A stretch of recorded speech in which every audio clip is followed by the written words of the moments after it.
ከኢትዮጵያ ቤተክርስቲያናት ካውንስል ጠቅላይ ጸሐፊ ከሆኑት ከቄስ ደረጀ ጀንበሩ ጋር ነው ቆይታ የማደርገው። እጅግ ታሪካዊ የሆነ ቀን ነው። ቄስ በዚህ ታሪካዊ በሆነ ቀን በመገኘቶት ምን ተሰማዎት? በጣም ትልቅ ደስታ ነው የተሰማኝ። ከዚህ የሚበልጥ ምንም አይነት ነገር የለም። ህዝባችንን እንደዚህ ማየት፣ ሲያመልክ ማየት፣ ሲዘምር ማየት፣ ቃሉን ደግሞ እግዚአብሔር በራሱ መንገድ ተናግሮ ሰዎች ጌታን ሲቀበሉ ከማየት የበለጠ ምንም ነገር የለም።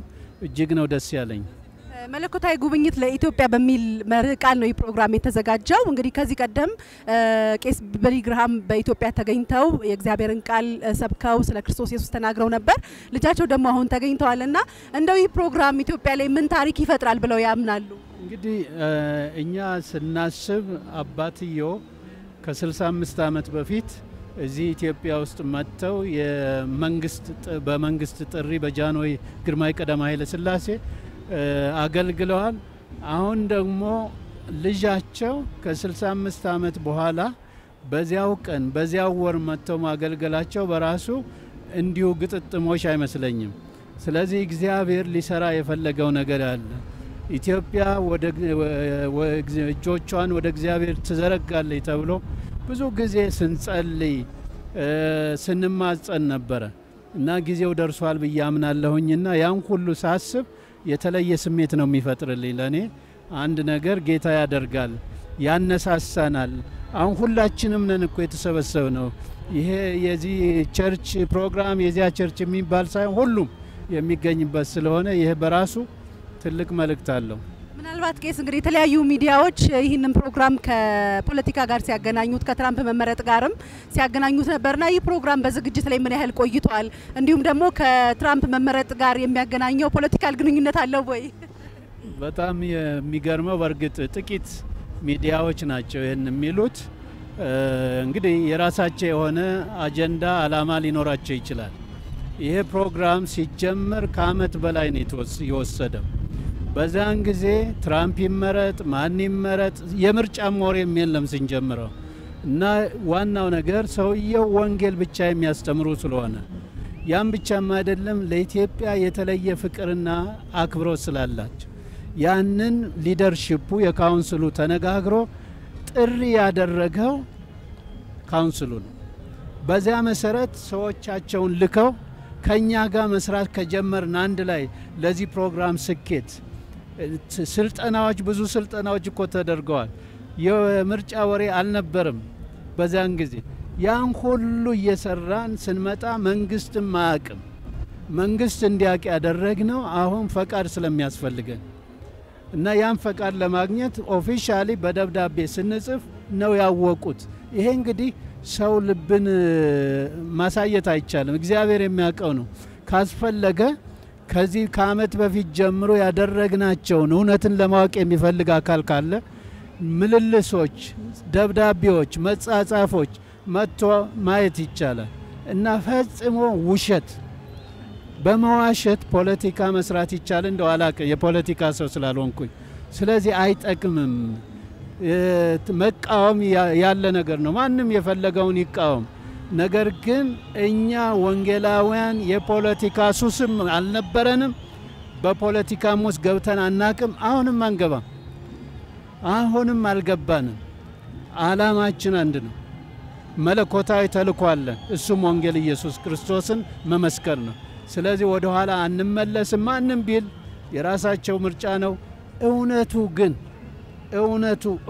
እውነቱ እግዚአብሔር የሚያውቀው እውነት ይሄ ነው እና ልናመልክ ነው ህዝባችንን የሰበሰበ ነው። ልክ እኮ ያለፈው አመት ለምሳሌ አድርገናል ተመሳሳይ ነገር። ያለፈው አመት እኮ ቀጣይ ነው። እየጨመርን እየሄድን ነው እንጂ እኒህን ሰው ስለጠራን ካልሆነ በስተቀር ባይመጡ እሳቸውም እኮ እናደርገዋለን። ግን ጥሪያችንን ስለተቀበሉ እሳቸው ተገኙ። ለዚህም እግዚአብሔር እናመሰግናለን። ባልሆነ መንገድ የሚወስዱትን ወንድሞችም እንዲሁ ረጋ ብለው እንዲያዩ፣ የሃይማኖት ጥላቻ ከሆነ በግልጽ በዚያ ይንገሩን። ለኛ አዲስ ስላልሆነ የተለየ ስላልሆነ ስለጠሉን የምንጠላቸው አይነት ሰዎች አይደለንም።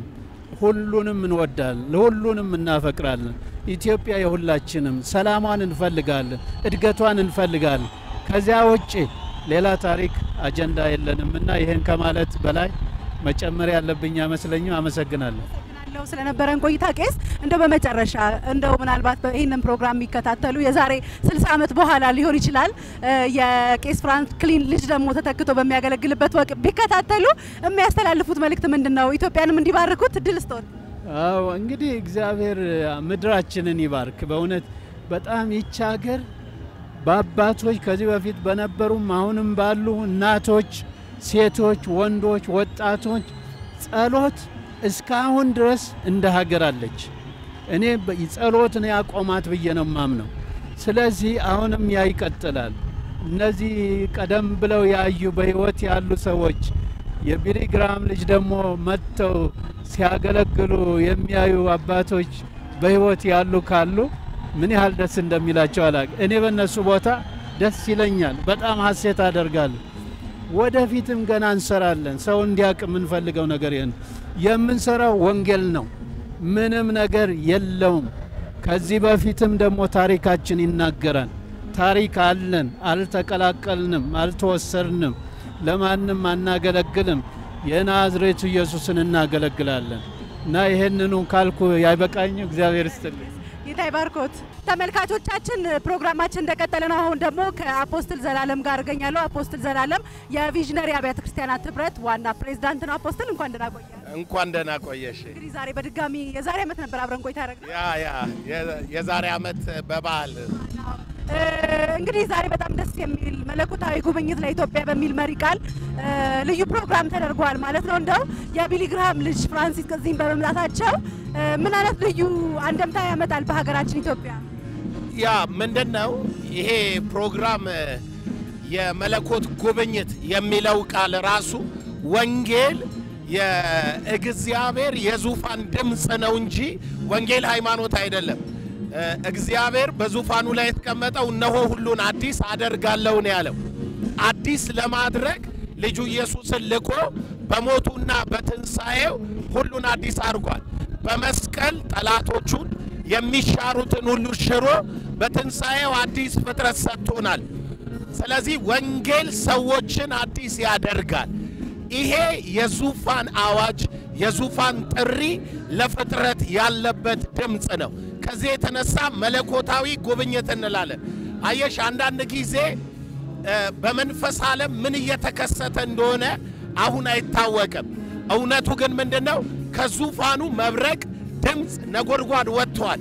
ስለዚህ ከዙፋኑ የወጣው ድምጽ በኢትዮጵያ ምድር ላይ ያሉ አለቆች፣ ስልጣናት፣ የጨለማ ዓለም ገዢዎችን ያስገዛል። ኃይልን ከጽዮን ይልክላል፣ በጠላቶች መሃል ገዛ ነው የሚለው። ስለዚህ በጠላታችን መሃል የምንገዛበት ኃይል ወንጌል ነው። መንፈስ ቅዱስ የወረደው የክርስቶስን ጠላቶች ከእግሩ ስር ለማስገዛት ነው። የክርስቶስ ጠላቶች ሃይማኖት አይደሉም፣ ብሔሮች አይደሉም፣ ፖለቲካ ቡድኖች አይደሉም። የክርስቶስ ጠላቶች የሰው ጠላቶች ናቸው። ሞት፣ ኃጢአት፣ በሽታ፣ ጨለማ፣ እርግማን እነኚህን ከኢትዮጵያ ላይ የሚሰብረው የሰማይ ጉብኝት ብርሃን ነው ብለን ነው ምናምነው። እሱን ነው ያወጅን ያለ ነው። ሰማያችን ይጠራል፣ ብርሃን በኢትዮጵያ ላይ ይሆናል። እንግዲህ ይህንን ፕሮግራም አስመልክቶ በተለያዩ ሚዲያዎች ከፖለቲካ ጋር ሲያገናኙ እየተስተዋለ ነው። ከትራምፕ ምርጫ ጋር ፖለቲካ የሆነ አንደምታ አለው የሚል እይታ አለና እንደው ከዚህ ጋር ተያይዞ ምን ምላሽ አለ? የኢትዮጵያ የወንጌል አማኞች ከፖለቲካ ጋር ግንኙነት አላቸው ወይስ የምርም ደግሞ ይህ ቀን መለኮታዊ ጉብኝት ለኢትዮጵያ ነው ብለው ነው የተገኙት? አዎ በመጀመሪያ ደረጃ ይሄ ፖለቲካ የሚባለው ጉዳይ በሰው ልጆች ያለ ሲስተም ነው። እኛ መለኮታዊ ሲስተም ያዝነን። ከኛ እምነት ተከታዮች የፖለቲካ አመራር ላይ አሉ ማለት እምነታቸው ፖለቲካ ነው ማለት አይደለም። ከነሱ በፊት ወንጌል ነበር፣ ከነሱም በኋላ ወንጌል ይቀጥላል። እኛ ወንጌል አማኞች በፖለቲከኞች አይደለም መደራጀት የጀመርነው። እዚህ ምድር ላይ ስንቆይ 130 ዓመታችን ነው። 35 ሚሊዮን ህዝብ የሚከተለው እምነት ነው። አንዳንድ አይምሮአቸው ውስጥ ያለፈን ነገር ያልጨረሱ የሌሎች ሃይማኖቶች ወይንም የፖለቲካ አስተሳሰቦች ከብሔር ጋር ከፖለቲካ ጋር ሊያገናኙት ይሞክራሉ። ነገር ግን እውነቱ እሱ አይደለም። እውነቱ ጌታ ይመጣል። ጌታ ብሔር የለውም፣ ቋንቋ የለውም፣ ወገን የለውም፣ የፖለቲካ አቋም የለውም፣ የቆዳ ከለር የለውም። ለሰው ልጆች ሁሉ የምስራች ንገሩ ነው ያለው። ስለዚህ መታወቅ ያለበት እውነት ምንድነው? ፖለቲካ አጀንዳ ይሄንን አልሰበሰበው። ይሄ ፕሮግራም የተዘጋጀው ከዓመት በፊት ነው። የቢሊ ግራም ሚኒስትሪ ስልጠና ሲሰጥ ነበር። የተለያዩ ትሬኒንጎች፣ የወንጌል ስርጭቶች። ትራምፕ ከተመረጠ ገና አሁን ትራምፕ ላይ የጸለዩ ሰው ስለሆኑ ሰዎች ባይምሯቸው ከትራምፕ ጋር ወይንም ከሀገራችን የጊዜው ፖለቲካ ጋር ሊያገናኙት ይሞክራሉ። ይሄ ፕሮግራም ከዓመት በላይ ነው የተዘጋጀው። ይሄ ሁሉ አገልጋይ በሆነ ጊዜና ወሬ የመጣ አይደለም። ስልጠናዎች ነበሩ፣ ትሬኒንጎች ተሰጥተዋል።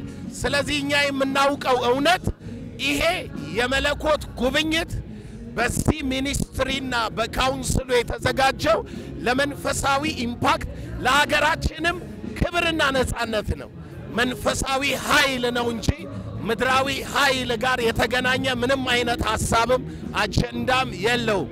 የሃይማኖት ላይ ፖለቲካ ላይ አጀንዳቸው የሚያደርጉ ሰዎች እኛን እንደ መሳሪያ እንዳይጠቀሙ ነው እኔ የምነግረው። መሳሪያ አታርጉን።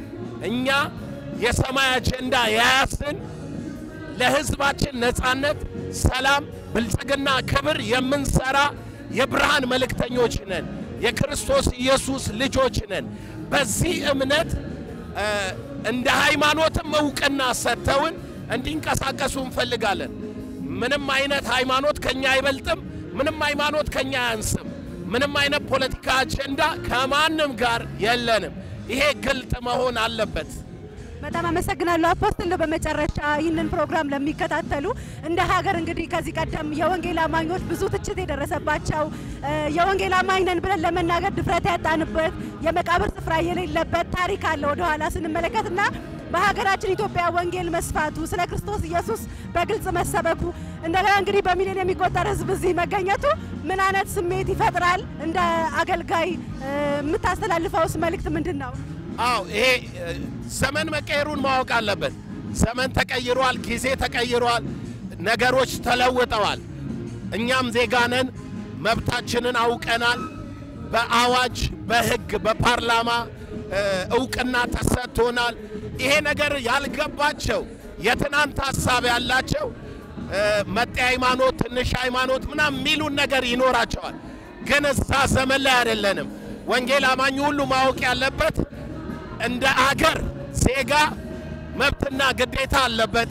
እንደ እምነት ደግሞ ክርስቶስ ኢየሱስን ወንጌልን ዓላማውና እምነቱ አድርጎ በወንጌል አማኝ ማህበር ተደራጅቶ መኖርና መቀጠል አለበት ብዬ አምናለሁ። ስለዚህ ልባችሁን ሰፊ አድርጉ። እንደ ዜጋ መብታችሁን ተጠቀሙ። እንደ አማኝ ደግሞ መንፈስ ቅዱስ እንዲጎበኘንና እንዲገለጥብን ጸልዩ። በድፍረት ወጣችሁ ስበኩ፣ አድርጉ። እግዚአብሔር ከኛ ጋራ ነው። አማኑኤል ብለናል። የተወዳጅ ተመልካቾቻችን እንግዲህ ፕሮግራማችን ይቀጥላል። የተለያዩ ሰዎችን ወደ እናንተ በማድረስ ቀጥላለሁ ማለት ነው። አፖስትል አመሰግናለሁ። እግዚአብሔር ይስጥልን። ሰብሊ እንግዲህ መለኮታዊ ጉብኝት ለኢትዮጵያ በተሰኘው በቄስ ፍራንክሊን በተዘጋጀው ትልቅ የወንጌል ክሩሴድ ላይ እንግዲህ ተገናኝተናል። መስቀል አደባባይ ላይ ምን ተሰማሽ? አንቺም እንደ አሜን ቲቪ አዘጋጅ፣ እንደ እግዚአብሔር መንግስት ሰራተኛ ደግሞ የኢትዮጵያን ጉብኝት እንደሚናፍቅ አንድ ሰው ምን ተሰማሽ? ታምዬ እንግዲህ ዛሬ በጣም ታሪካዊ ቀን ነው። በአሜን ቲቪ እዚህ በመስቀል አደባባይ በመገኘታችን በጣም ደስ ብሎናል። ምክንያቱም 65ኛው አመት ላይ ነው የምንገኘው። በዚህ 65ኛው አመት ልክ በአጼ ኃይለ ሥላሴ በቤተ መንግስት ቄስ ቢሊ ግርሃምን ጋብዘው ነበር። አሁን ደግሞ ልጃቸው ኢትዮጵያ በመገኘት ከተለያዩ የሀገራችን ባለስልጣናት ጋር ቆይታ ሲያደርጉ ታሪካዊ ቀን ነው። እኛም ደግሞ በዚህ ታሪካዊ ቀን በመገኘታችን በጣም ትልቅ ደስታ ይሰማናል። እንደምትመለከተው በጣም ብዙ ሰዎች የጌታን ቃል እየሰሙ ነው የሚገኙት። እንዲሁም ደግሞ ቄስ ፍራንክሊን የጌታን ቃል እየሰበኩ ነው የሚገኘው። በጣም ደስ ያለኝ ነገር ፎከስ አድርገው እየሰጡ ያሉት ትምህርት ወንጌል ላይ ነው። ኢየሱስ የዘላለምን ህይወት ይሰጣል ለኢትዮጵያ ለሀገራችሁ መፍትሄው ወንጌል ነው ወንጌል ደግሞ በክርስቶስ ኢየሱስ መዳን ነው የሚል ሐሳብ ነውና ለኔ በጣም ታሪካዊ ቀን ነው በዚህ ፕሮግራም ላይ እንግዲህ የአዲስ አበባ ከንቲባ የሆኑት ወይዘሮ አዳነች አቤቤን ጨምሮ የመንግስት ባለስልጣናት የወንጌል አማኞች እንግዲህ መሪዎችና ቅዱሳን ተገኝተዋል እኛም እንግዲህ ተገኝተናል ህዝቡን ስታዩ መንፈሱን ስታዩ ስሜቱን ስታዩ ምን ናፍቀ የመጣ ይመስልሻል ወንጌል ነው ኦሬዲ ሁላችንም እንግዲህ ከፍተኛ የሆነ ፀሐይ ነው ያለው በተለይ ሰሞኑን በአዲስ አበባ በጣም ይሞቃል ግን ይሄ ሁሉ ህዝብ እንደምትመለከተው ዛንጥላት ይዞ ዛንጥላም ያላዘለ አብዛኛው ሰው ቆሞ ነው የወንጌልን ስራ እየሰማ ያለውና ሰው ይህን ያህል እግዚአብሔርን ለማምለክና ከእግዚአብሔር ጋር ህብረት ለማድረግ ዋግቶ እዚህ አድባባይ ላይ ቆሞ ማምለክ ትልቅ ትርጉም አለውና ቅድም ከቄስ ደረጀ ጀንበሩ የኢትዮጵያ ካውንስል የኢትዮጵያ ቤተክርስቲያናት ካውንስል ጠቅላይ ጸሐፊ ከቄስ ደረጀ ጀንበሩና ከኢትዮጵያ ቪዥነሪ ቤተክርስቲያናት ፕሬዝዳንት ከሆኑት ከአፖስትል ዘላለም ጋር ቆይታ አድርጌ ነበርና ትላንትና ስንገፋ የነበረበት ትላንት ስንተች የነበረበት ትላንትና እንደ አንድ አማኝ ያልተቆጠርንበት ቦታ ላይ ቆመን ኢየሱስ ያድናል ማለታችን ትልቅ ምስጋና ነው እና በጣም ደስ ብሎኛል እንግዲህ መለኮታዊ ጉብኝት ለኢትዮጵያ የተሰኘው ይህ ትልቅ ክሩሴድ በመስቀል አደባባይ ሲደረግ እግዚአብሔር ሊያደርገው ሊሰራው ያለው አንድ ጉዳይ እንዳለ እናምናለን በመገኘት ብቻም ሳይሆን ደግሞ በመጸለይ በቀጣይም ደግሞ የቤት ስራ አለባት የኢትዮጵያ ቤተክርስቲያን ለወንጌል ትኩረት በመስጠት ስራዎቿንና አቅጣጫዎቿን ወንጌል ላይ በማድረግ እንደዛ አይነት እድሎች አደባባይ እድሎች ሲመጡ ደግሞ በመጠቀም አብረው ሰራተኛ በመሆን በቤተክርስቲያን ልንጸልይና ጉብኝቷን ደግሞ ልናፋጥን ይገባል ነው በመጨረሻ ሰብልዬ የኢትዮጵያ ቤተክርስቲያን በቀጣይ እንደዛ አይነት ፕሮግራሞች ሲዘጋጁ ከመዘጋጀቱ ባሻገር ምን አይነት ፋይዳ ይኖረዋል ምንስ ማድረግ አለባት ብለሽ ታስቢያለሽ እንግዲህ አንድ የቤስትራት ተካፍለናል በያስባለሁ በተለይ የወንጌል ስርጭትን እንቅስቃሴ ከማስፋት አንፃር እንግዲህ ወሩን ሙሉ የወንጌል አገልግሎት ሲደረግ ነበር በቢሊግራም ሚኒስትሪ ስለዚህ ትልቅ ምሳሌ ነው ከዚህ በኋላ ኢትዮጵያ ወንጌል አማኞች ካውንስልም አብያተ ክርስቲያናት ህብረቱን ትልቅ የወንጌልን እንቅስቃሴ ይዞ መቀጠል አለበት በያስባለሁ እንግዲህ አብዛኛው ህዝብ እዚህ የተገኘው ወጣቶች ናቸው ወጣቶች ደግሞ የነገ የሀገር ተረካቢዎች ናቸው ስለዚህ ሀገርን ከመረከብ አንፃር ወንጌልን የሚያምንና በወንጌል የተነካ ጀነሬሽን ለወንጌል በጣም መሰረታዊ ነገር ነውና ስለ ክርስቶስ ኢየሱስ የምናወራበት ስለ ክርስቶስ ኢየሱስ አዳኝነት የምንመሰክርበት ድል ነውና ባገኘነው አጋጣሚ ሁሉ ስለ ክርስቶስ ኢየሱስ በመመስከር የጌታ ኢየሱስ ክርስቶስን ወንጌል በማብሰር መለኮታዊ ጉብኝት ለኢትዮጵያ ዛሬ ብቻ ሳይሆን በህይወታችን እድሜ ልክ የወንጌል አማኙ ባለበት ቦታ ሁሉ ጉብኝት አለ because we pray ወደ እግዚአብሔር እንጸልያለንና በጸሎት በመበርታት ለእግዚአብሔር ምድራችን እንዲጎበኝ ምክንያት መሆን አለብን የሚል ሐሳብ ነው ሃሌሉያ እንግዲህ ሬቨረንድ ቢሊግራም ለበርካታ አመታት ወንጌልን ሲሰሩ የኖሩ በጣም የተወደዱ እኛም በታሪክም የምናቃቸው ፊልሞቻቸውን ቪዲዮቻቸውን በማየት ደግሞ የኖርን ሰዎች እንደሆነ ይታወቃል አሁን ደግሞ በቄስ ፍራንክሊን በልጃቸው ይህ ወንጌል ደግሞ ቀጥሏል ለኢትዮጵያ ትልቅ የወንጌል ጉብኝት ነው ኢትዮጵያ ተነሺ ለወንጌል ተነሺ ቤተክርስቲያን እንነሳ ከትናንትናው ይልቅ ደግሞ የምንበረታበት የእግዚአብሔርን ፊት የምንፈልግበት ምድራችን በወንጌል ምንጠቀልልበት ይሁን እኔ ታምራት ሞቲና ሰብለ በቀለ እንግዲህ በዚህ በመስቀል አደባባይ ሆነን በአሜን ቲቪ ፕሮግራም ወደ እናንተ አድርሰንላችኋል አሜን ቲቪን ሰብስክራይብ በማድረግ ቤተሰብ ይሁኑ አብራችሁን ሁኑ እንወዳችኋለን አሜን ቲቪ የወንጌል ድምጽ መለኮታዊ ጉብኝት ለኢትዮጵያ ፎቶ አንተ ተካብዝ ገባ ሰምታለህ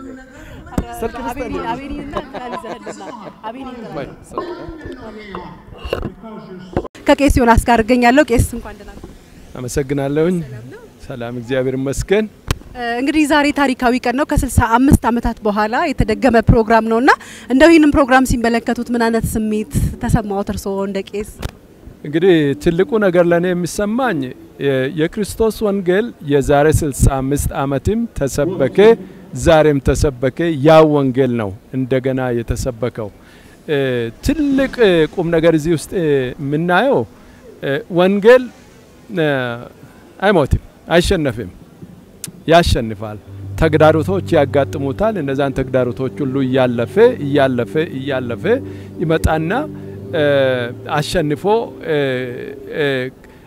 ከጥቂት ግለሰቦች አልፎ ብዙዎችን የሚማርክ ነውና ዛሬ 65 አመት እንግዲህ አንዳንዶቻችን ምናልባት ዛን ጊዜ ህፃናት እንሆናለን አሉ የምንላቸው ምእመናን በጣም ጥቂቶች ነበሩ እኔ ራሴን ቤተክርስቲያን አውቃለሁ ዛን ጊዜ ምናልባት በጣም በበዛ 500 ሺህ ምእመናን ይኖሩ ይሆናል እንግዲህ ዛሬ ታያላችሁ ወንጌል አሸናፊ ነው።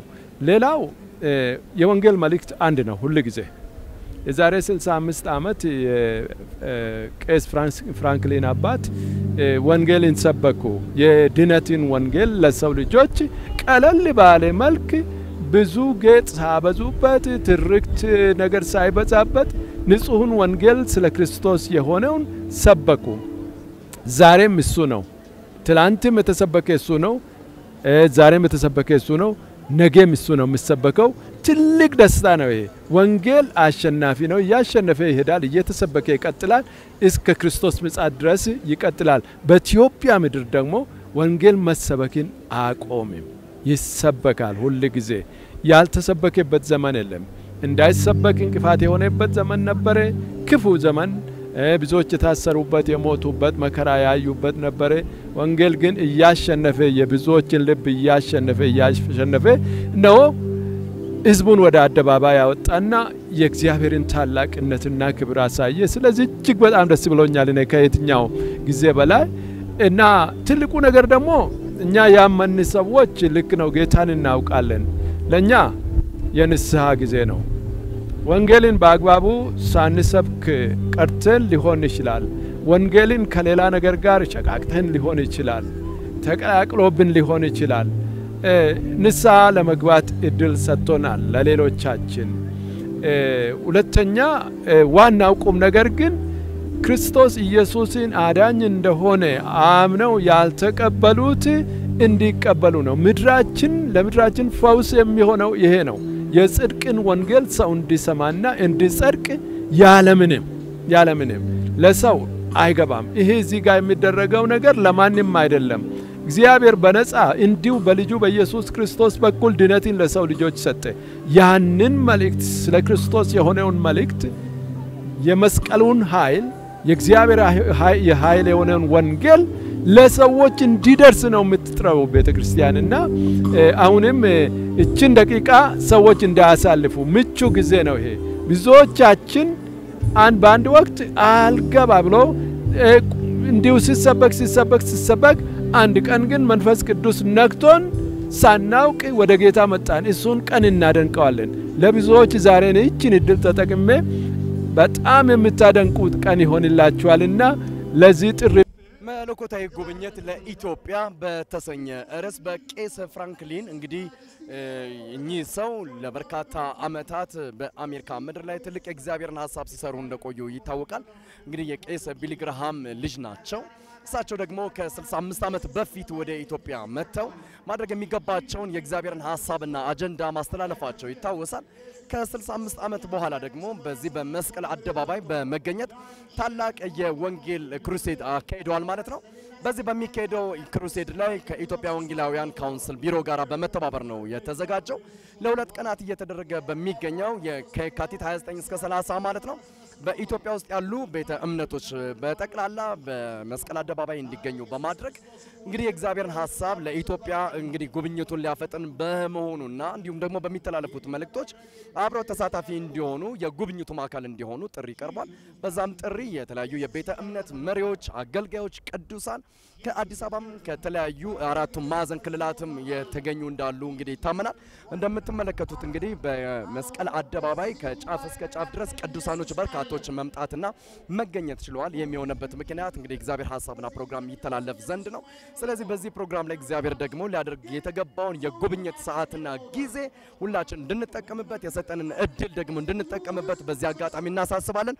አሜን ቴሌቪዥንም በዚህ ስፍራ ላይ ተገኝቶ ይህን ፕሮግራም ዘግቦ ወደ እናንተ በማድረስ ላይ ይገኛል ማለት ነው። አሜን እንግዲህ ሁልጊዜም የእግዚአብሔር መንግስት ድምጽ በመሆን እያገለገለ ይገኛል። አሜን የወንጌል ድምጽ ነው። በዚህ የወንጌል ድምጽ ላይ ሁላችንም ደግሞ ተሳታፊ እንድንሆን ይህን ፕሮግራም ደግሞ በአሜን ቲቪ ዩቲዩብ ቻናል ላይ በመከታተልም ደግሞ ማግኘት እንደምትችሉ በዚህ አጋጣሚ ጥሪ እናቀርባለን። ተአምራት ሞቲ ነኝ። ምላሽ ስጡ ማለት ፈልጋለሁ በዚህ አጋጣሚ። ቄስ ነው ከዚህ ቀደም የወንጌል ከባዱ የሆነው መንግስት ነው።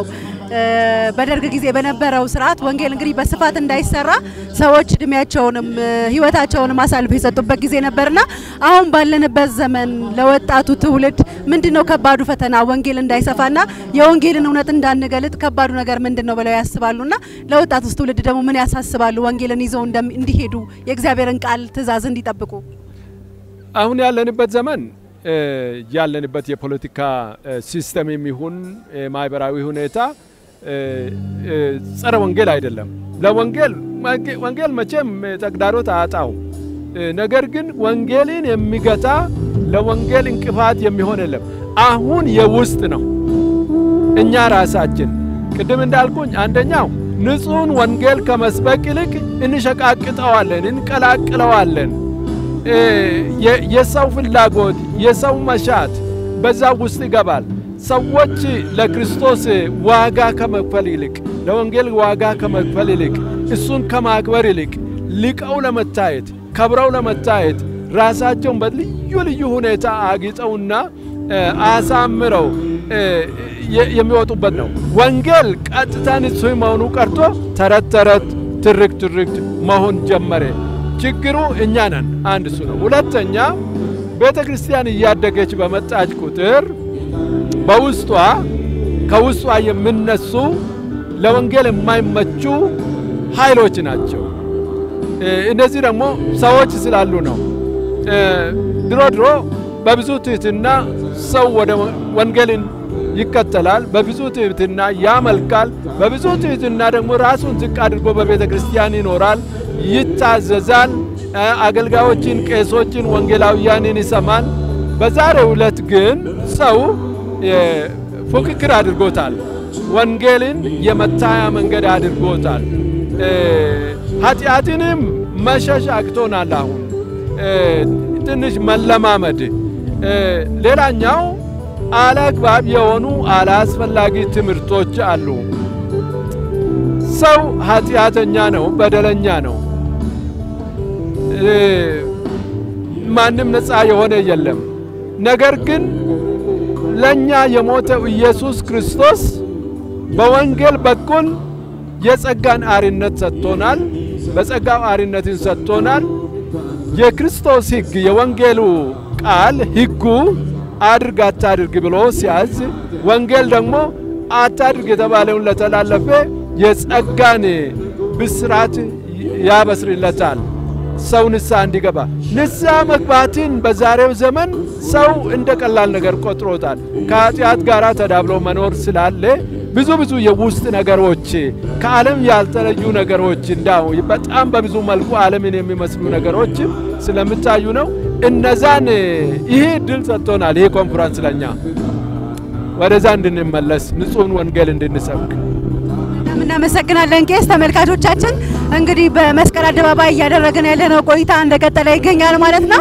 እንግዲህ ወደ ምሽቱ ተዳርሰናል። የተለያዩ ሰዎችን ወደ እናንተ ስናደርስ ነበር ማለት ነው። እንግዲህ ቄስ እንዳሉት የውስጥ ኃጢአቶቻችንን በመክታት የጽድቅን ወንጌል በማድረስ ለሚቀጥለው ትውልድ ወንጌልን ማድረስ ይጠበቅብናል ማለት ነው።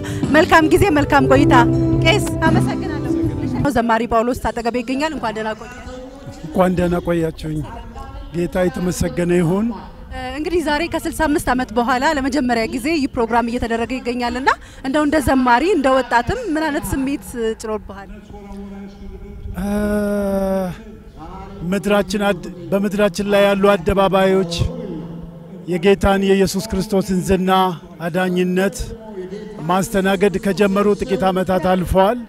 ይሄኛው ደግሞ የዶክተር ቢሊ ግርሃም ልጅ ቢሊ ግርሃምን እናውቀዋለን በታሪክ የኢየሱስን የእግዚአብሔርን ፍቅር ለዓለም በማስረዳት እጅግ የታወቀ አባት ነው።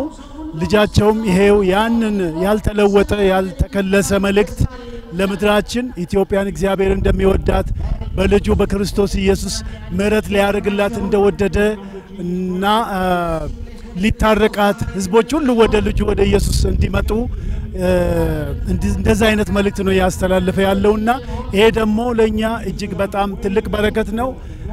የምስራችን የሚናገሩ እግሮች እኛ ምድር መርገጣቸው በራሱ በረከት ነው፣ ለምድራችን በረከት ነው። እንደው እንደምትመለከተው ብዙ ወጣቶች እናቶችም አባቶችም ተገኝተዋል ማለት ነውና እንደው ይሄኛው ወጣት ወንጌልን ከማድረስ አንፃር በወንጌል አገልግሎትም ደግሞ ታግሎ እውነተኛውን ወንጌል ለትውልድ ከማድረስ አንፃር ምን ይጠበቅበታል ብለህ ትመክራለህ? ያው እንግዲህ የሚጠበቅብን ራስን መስጠት ነው። በጸሎት ኃይል የተሰጠንን የወንጌል አገልግሎት ከዳር ለማድረስ ከበፊተኛው ይልቅ በጣም በቤተ ክርስቲያን ወጣቶች ተይዘው የቤተ ክርስቲያን በቤተ ክርስቲያን ውስጥ የሚሰጣቸውን በተሰጣቸው የጸጋ ስጦታ ሁሉ በየፊናው የመጨረሻ ዘመን እንደመሆኑ መጠን ሁሉ ሊተጋ ይገባል። ወጣቱ ሁሉ ሊተጋ ይገባል ብዬ ነው ማስበው። እንግዲህ በመጨረሻ በኦሮምኛ ዝማሬ በጣም ብዙዎቻችን እናቀሃለንና በኦሮምኛ መለኮታዊ ጉብኝት ለኢትዮጵያ ወንጌልን ከማዳረስ አንፃር ትውልዱም የወንጌልን ስራ ይዞ እንዲቀጥል ማስተላለፍ የምትፈልገው መልእክት ካለ ድልስተ ሰባብ ሰብለሞኒ በየኬኛ ከሰ ጅራኒ አፋን ገራገራ ከንዱበተን አማንታ ገራገራለ ከኖርዶፈኒ የሮን ኩን የሮ ዱማቲ በሪ ኩን በረ ዱማቲ ወንጌል ጎፍታ ኬኛ ኢየሱስ አፋኑተ ሁንዱማቲ ሰቦተ ሁንዱማቲ መሙቀባ ወልዶቲን ክርስቲያና ኢሳ ከነቲ ሙዲ ሂደተኒ ጀባተኒ ኤርገመ ሳኒ ከራወተኒፍ ደወሊ ዱማቲ ኩን መለከተ ሰዱማቲ ጀዴን ከነን ያዱ ፈመኑስ ገለቶማ ወልፋደት እስከበጆሚ አሁን ከነብይ አበበ ጋር ቆይታ አደርጋለሁ። ኮሪዮን ቤተክርስቲያን እንኳን ደህና ቆየ። ቴንክ ዩ አሜን ቲቪ በጣም አድርጌ አመሰግናለሁ። ስለዚህ ስለሰጣችሁኝ እድል እግዚአብሔር ይባርካችሁ። አሜን። እንግዲህ ዛሬ በጣም ታሪካዊ ቀን ነው። ከዛሬ ከ65 ዓመት በፊት ቢሊ ግርሃም እዚህ ተገኝተው ነበር። አሁን ደግሞ ልጃቸው ተገኝተዋል። እንደው እንደ ሀገራችን ኢትዮጵያ መለኮታዊ ጉብኝት ለኢትዮጵያ በሚል መሪ ቃል ነው የተዘጋጀውና ይህ ቀን ይህ ፕሮግራም በምድራችን ላይ ምን ተጽዕኖ ይፈጥራል ብለህ ታስባለህ? ይሄ ፕሮግራም ለምድራችን ብዙ አይነት ፋይዳ አለው። ሀገራችን በአሁን ሰዓት ያለችበት ሁኔታ ኢኮኖሚካል ክራይሲስ፣ ፖለቲካል ክራይሲስ ብዙ አይነት ችግር ውስጥ እያለፈን ያለ ነው። ስለዚህ በዚህ ሁኔታ ውስጥ ትልቁ ለምድራችን መፍትሄ የሚሆነው መጽሐፍ ቅዱስ ሲናገር በመጀመሪያ እግዚአብሔር ነበረ ነው የሚለው። ስለዚህ ኦርደር የሳትን ይመስለኛል። አሁን ግን በልቤም የነበረው ነገር በሙስሊም ወንድሞቻችን ዘንድ ጾም ጸሎት አለ፣ በኦርቶዶክስም እንደዚሁ ወንድሞቻችን ጾም ጸሎት አለ። ዳጋጣሚ ደግሞ ሆኖ በዚህ አይነት ሁኔታ ምድሪቱ ሜዳ ላይ እንደዚህ ወጥቶ ሲጸልይ ሁሉም ወዳየ አምላኩ እየጸለየ ስለሆነ ይገርምሻል፣ ትልቅ ፋይዳ ያለው ትልቅ በረከት አለው። መለኮታዊ ጉብኝት ያመጣል። መለኮታዊ ጉብኝት፣ መለኮታዊ ሰላም፣ መለኮታዊ እረፍት፣ መለኮታዊ ጤና እናም ደግሞ አንድነት፣ መዋደድ፣ ፍቅር ከላይ ስለሆነ የእግዚአብሔር ሰላም በእኛ ላይ ይፈሳል ብዬ አስባለሁ። ትልቅ ፋይዳ አለው። ምናልባት እንደው የኢትዮጵያ አብያተ ክርስቲያናት ህብረት ካውንስሉም ምን ኤክስፒሪየንስ ይካፈላል ብለህ ታስባለህ? እንግዲህ የቢሊ ግርሃም ሚኒስትሪ ወንጌልን ከማሰራጨት አንፃር ሰፊ ስራ ሲሰራ ነበር። እንደው ምን የቤት ስራ እንካፈላለን ብለህ? እንግዲህ ነገርየው በጣም ብዙ ነው፣ ግን ትልቅ ኃላፊነት እንዳለብን ይሄ በተለይ ለካውንስሉ በእውነት ለመናገር እኔም አብሬ እሰራለሁና የመጀመሪያ ባይሆንም ግን ከመጀመሪያው ትልቁ ሲሆን ከዚህ ጊዜ በኋላ ትልቅ ብዙ ስራ አለባቸው። ብዙ ደግሞ ኃላፊነት አለብን። ትልቅም ነገር ይጠብቀናል። ምክንያቱም የምድሪቷ ኃላፊነት በእኛ እጅ ላይ ወይም በካውንስሉ እጅ ላይ እንዳለ ይታወቃልና እግዚአብሔር የሰጣቸውን አደራ ከግብ ይወጣሉ። ትልቅም ደግሞ ስኬት ነው ለነሱ፣ ትልቅም ደስታ ነው። አመሰግናለሁ ፕሮፌት። በመጨረሻ ማስተላለፍ የምትፈልገው መልእክት ካለ? በስሜ የተጠራ ህዝቤ ሰውነቱን አዋርዶ ቢጸልይ ፊቴን ቢፈልግ ነው ያለው። ይሄ እንግዲህ ቅድም እንደተናገርኩት በሁሉም ቤተ እምነት በኩል በአሁን ጊዜ የሰውነት ማዋረድ አለ፣ ጸሎት አለ እና ቢጸልይ የመጀመሪያ እግዚአብሔር ያለው ምንድነው? ኃጢያቱን ይቅር እላለዋል። የኃጢያት ስርየት ደግሞ በመድኃኒታችን በአምላካችን በጌታችን በኢየሱስ ክርስቶስ በኩል ነው። በምንዋረድ ጊዜ ደህንነት እናገኛለን። አንዱ እሱ ነው። ሁለተኛ ደግሞ ምድሩን እፈውሳለሁ አለ። ስለዚህ ምድራችን ትፈወሳለች። በመጨረሻ ይሄንን ላዘጋጀው ለክብርት ከንቲባ ላመሰግን በጣም ወዳለው ለመንግስት አካላት ላመሰግን ወዳለው በሁሉ አቅጣጫ ይሄንን ላዘጋጁ ምድራችን እስቲ አስቢው ምንም አይነት ነገር ሳይኖር እግዚአብሔር እየተባለ ነው ያለውና ይሄን ላዘጋጀው አካል በሙሉ በእውነት ፈቃዳቸው ለሰጡት በሙሉ ለመኳንንቶች ለሹማምንቶች ለመንግስታት ታላቅ ምስጋና ይገባቸዋል እግዚአብሔር ኢትዮጵያን ይባርክ አመሰግናለሁ የተወደዳችሁ ተመልካቾቻችን ፕሮግራማችን አሁንም እንደቀጠለ ነው አሁን ደግሞ ከቃሊዮት ቤተክርስቲያን ዋና ጻፊ ከሆኑት ከዶክተር ስሞን ጋር ቆይታ አደርጋለሁ እንዴት ነው ዶክተር እግዚአብሔር ይመስገን ሁሉ ሰላም እንግዲህ ከ65 አመት በኋላ የተደገመ የመጀመሪያ ፕሮግራም ነውና በዚህ ፕሮግራም ላይ በመገኘት ምን ተሰማ እኔ በጣም ደስተኛ ነኝ እግዚአብሔርን በጣም አድርጌ አመሰግናለሁ በዚህ አደባባይ ላይ የኢየሱስ ክርስቶስን አዳኝነት ጌትነት ወደ ምድር መጥቶ ለሰው ልጆች ኃጢአት የከፈለውን ዋጋ በኢየሱስ በማመን ያለውን የመዳን ወንጌል እንዲህ አይነት ሁኔታ ላይ ደግሞ እንዲሰበክ እግዚአብሔር እድል ስለሰጠን እግዚአብሔርን አመሰግናለሁ ደስ ብሎኛል እንደው ይሄ ታሪክ ሲደገም አንተ በመሪነት ሂደት ውስጥ ነው ያለውና እንደ መሪ ደግሞ ውስጥ የሚሰማ ስሜት ይኖራል በያ አስባለሁ እንደ ቃሊዮት ቤተክርስቲያን ይህንን ፕሮግራም በማየት ምን አይነት የቤት ስራ ወስዳለች ቃሊዮት ቤተክርስቲያን እንግዲህ በጣም ነው ደስ ያለኝ እኛ እንግዲህ ወንጌል የምንሰብከው በተለያየ መንገድ ነው እንዲህ አይነት በአደባባይ ይሰበካል እንዲሁም አንድ ለአንድ በቤታችን በጓዳችን ባለንበት ሁሉ የክርስቶስን አዳኝነት እንመሰክራለንና ይሄ ብዙ የአደባባይ የወንጌል ስርጭት ምናረግበት ልምድ አግኝተናል ነገር ግን ከዛ በላይ ደግሞኛ በያገኘንበት አጋጣሚ ሁሉ ኢየሱስ አዳኝ መሆኑን ህዝባችን በሙሉ በየቀኑ መመስከር ያለበት ነውና ይሄ አንዱ መንገድ ነው በሌሎች መንገዶች ሁሉ ወንጌልን ለሌሎች ማድረሳችን እንቀጥላለን እንደው በመጨረሻ ማስተላለፍ የምትፈልገው መልእክት ካለ በሚቀጥለው ደግሞ ሰዎችም የወንጌሉን ስራ ይዘው እንዲቀጥሉ ምን የምትለው ነገር አለ እኔ እነዚህ ሰዎች መተው ፍራንክሊን ግራም ቢሊግራም ኢቫንጀሊስቲክ አሶሲዬሽን ከኛ ጋር በመስራቱ ደስተኛ ነን እነሱ ግን መተው መሄዱ ሰዎች ናቸው ስራው የኛ ነው በአገራችን ውስጥ በሰሜኑም በደቡብ ምስራቅ ወንጌል ያልሰሙ ብዙ ሰዎች አሉ ስለዚህ ሁሉም የክርስቶስን ወንጌል እንዲሰማ የማድረስ ተልእኮ አለን መቀበል አለመቀበል የነሱ ፋንታ ነው እኛ ግን የክርስቶስን አዳኝነት ብቸኛ የደህንነት መንገድ እንደሆነ መናገር ይኖርብናል እኛ ከተናገርን እግዚአብሔር ደግሞ ከዛ መሃል እኛ እንደጠራ የሚጠራቸው ሰዎች አሉ እሱን ተክተን መስራት እንዳለብን ነው ወንጌልን በመስበክ የክርስቶስን አዳኝነት በቃል ብቻ ሳይሆን በህይወትም በመስከር እንድንተጋ አደራ ለማለት ፈልጋለሁ ቶታይ ጉብኝት ለኢትዮጵያ በሚል መሪ ቃል እንግዲህ የተለያዩ ስብከቶች ዝማሬዎች ሲካሄዱ ነበር አሁን ደግሞ ዶክተር ግርማ አብሮኝ ይገኛል ዶክተር ግርማ ከካናዳ ቶሮንቶ እንኳን ደህና መጣ እንኳን ደህና ቆያችሁኝ ትልቅ የደስታ ቀን ነው ይሄ ከ65 አመት በኋላ ደግሞ ይሄ ቦታ በጣም ታሪካዊ ቦታ ነው እንደምታውቂው ክህደት የታወጀበት ቦታ ነው በአደባባይ የእግዚአብሔር ሉዓላዊነት የተገፋበት ቦታ ነው ከኛ በእምነት ትንሽ የሚቀርቡ ደግሞ መከራ ያዩበት ቦታ ነው እና ቀደም ለምሳሌ ወንድማችን መጋቢ ተስፋዬ ጋቢሶ የአዲሱን መዝሙር ይዘምር ነበር ከሞትም ያድናል የሚለውን እና እሱ መዝሙር ሲዘምር መጋቢ ጻድቁ አብዶ ያለቅስ ነበር ስቅስቅ ብሎ ያለቅስ ነበር እና አሁን ላለው ትውልድ ያ መዝሙር ብዙ ትርጉም ላይኖረው ይችላል ግን እንደሱ ላሉ ታላላቅ ወንድሞቻችን የሞትና የህይወት ጉዳይ ነው እዚህ እንደዚህ አይነት ባለ ቦታ ተከፈተ ሰማይ ህዝብ ሁሉ ተሰብስቦ የጌታ ስም ሲጠራ ይሄ ትልቅ እድል ነውና ይሄንን ቀን ማየት በራሱ ብቻ ትልቅ እድል ነውና ቀደም መጋቢ ተስፋዬ ጋር እናወራ ነበር እና እኔ ባልዘምር ዛሬ ዝም ብዬ ቁጭ ብዬ አዳምጬ ብሄድ እንኳን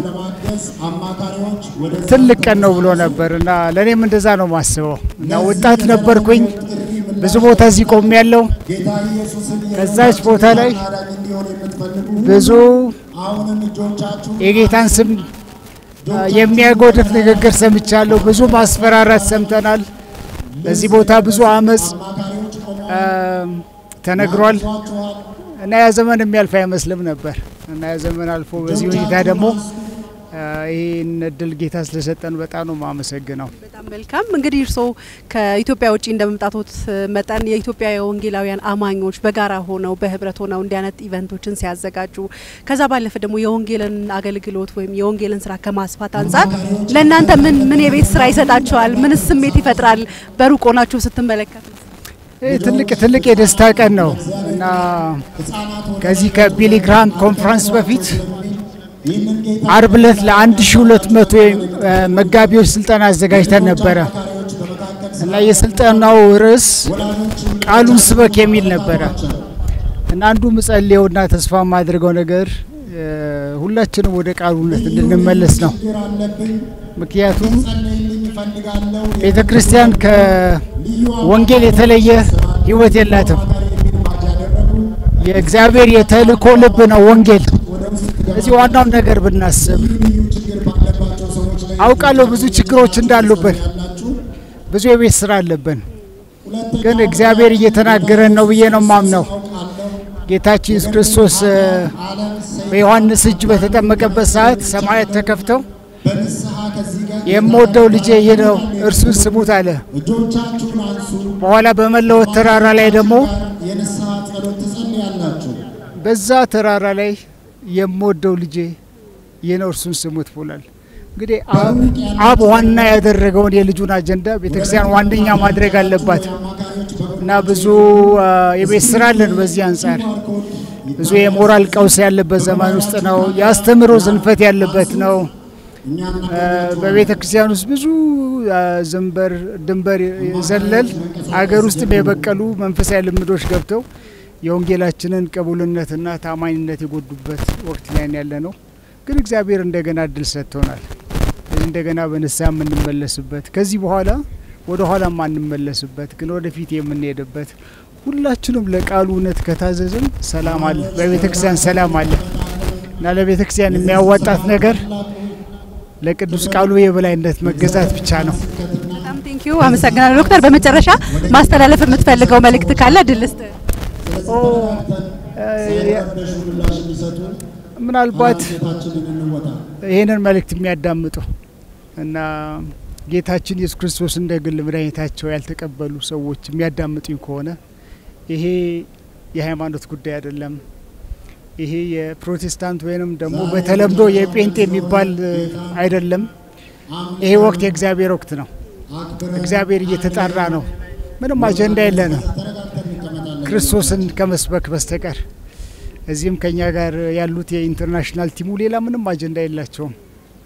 ስለዚህ ሀገር ይጸልያሉ፣ ስለዚህ ሀገር ሰላም ይጸልያሉና እግዚአብሔር ምድራችንን ሰላም ያድርግ። የክርስቶስ ወንጌል በምድራችን ይስፋ።